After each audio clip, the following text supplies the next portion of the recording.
Here in Iowa, immigration advocates say many of the migrants are not from Mexico. Lou Lack of Iowa says thousands of people come from Central America searching for a better life. U.S. troops are already at the border to help, but Lou Lack's political director says military presence is not the answer. We are just hours away from the Iowa caucuses, the first voting in the 2024 presidential election. Republicans will brave frigid temperatures as they head to the polls tonight to pick their party's presidential nominee.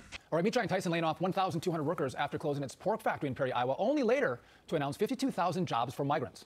The company's excuse, migrants are getting the jobs that Americans don't want. A human resources executive for the company telling Bloomberg the migrants have been, quote, very loyal. Meanwhile, of course, Donald Trump, legal issues aside, is continuing to use dehumanizing language about migrants, rhetorics that has historians drawing comparisons to phrases that were used by Adolf Hitler. Here's what he said in one of 17 videos posted on social media just last night. Well, advocates for immigrants living in Iowa were also at the State House today. They were expressing their feelings about legislative proposals they say will hurt Iowa. The bills range on topics from requiring proof of citizenship to qualify for in-state tuition to confirming citizenship status through e-verifying an employee to limiting public assistance.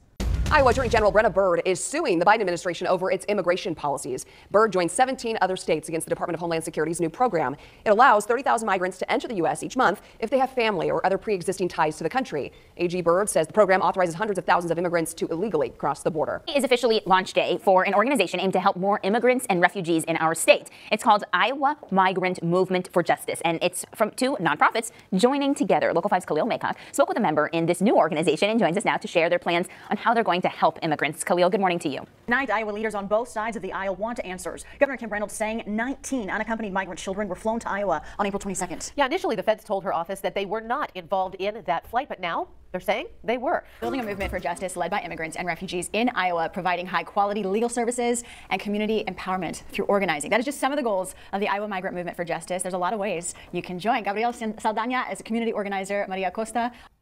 Illegal immigration is poisoning the blood of our nation. They're coming from prisons, from mental institutions, from all over the world. Without borders and fair elections, you don't have a country. Make America great again. We must win in 2024, or we will not have a nation. Thank you. And good morning, Sabrina. The member I spoke with says the joining of the two nonprofits is supposed to fill a gap for immigrants that both groups were missing. So the two groups that joined together to form Iowa MMJ are Justice for Our Neighbors and American Friends Service Committee Iowa. Their goal of joining is to now help more people across the state, and those nonprofits provided legal services to immigrants, refugees, and people seeking asylum, and now combined will provide legal services in addition to more advocacy.